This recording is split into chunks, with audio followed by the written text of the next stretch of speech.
You owe $10,000. It might be spread across a few credit cards, a personal loan, or maybe some medical bills stacked on top of a car repair you put on plastic.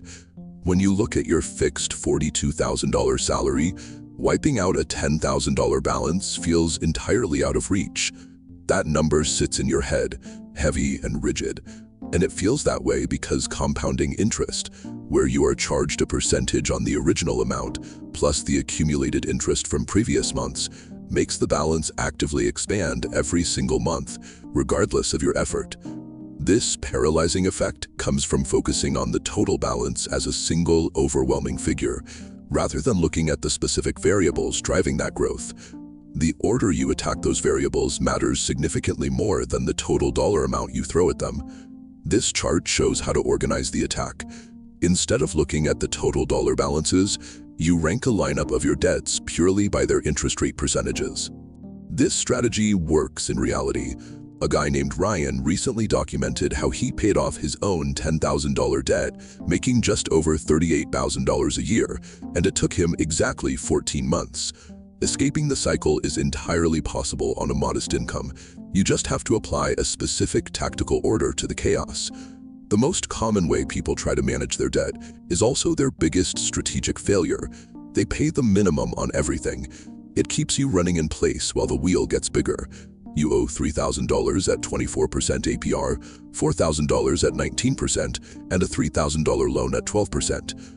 Paying the minimum on all three traps you in debt for 11 years, costing an additional $8,400 purely in interest.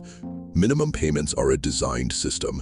They exist to artificially extend the lifespan and the cost of your consumer debt. There is a cheaper and faster way to destroy that $10,000 debt. It is called the avalanche method. Sort your debts from highest interest rate to lowest. Pay the minimums at the bottom and throw every extra dollar at the top rate. When that first debt dies, roll its payment directly into the next highest debt. This strategy requires patience. You have to endure very slow progress at the start before the math catches up and the exponential momentum takes over. Of course, throwing extra money at that top debt requires finding extra capital while you are living on a limited income. Start by canceling unused subscriptions to save $100 a month. Next, negotiate your insurance. One phone call saves the average person $50. Finally, cut your dining out in half to save $150. This diagram shows those three lifestyle adjustments merging. Instantly, they yield $300 a month in found money. The fuel for the avalanche method does not require a sudden salary increase. It comes entirely from a reallocation of your hidden lifestyle leaks. When you apply that found $300 to the 24% credit card, you will completely kill the $3,000 balance in 11 months. Once that card is dead, your $300 merges with the card's original $85 minimum payment. Now you have a heavier $385 payment rolling downhill toward the next target. The timeline starts cascading. The second debt of $4,000 dies in 11 more months. The final $3,000 loan falls just 5 months after that. This chart compares the final totals. The avalanche method finishes the job in about 27 months, costing roughly $2,100 in interest. That is a massive reduction from the 11 years and $8,400 in interest caused by paying the minimums.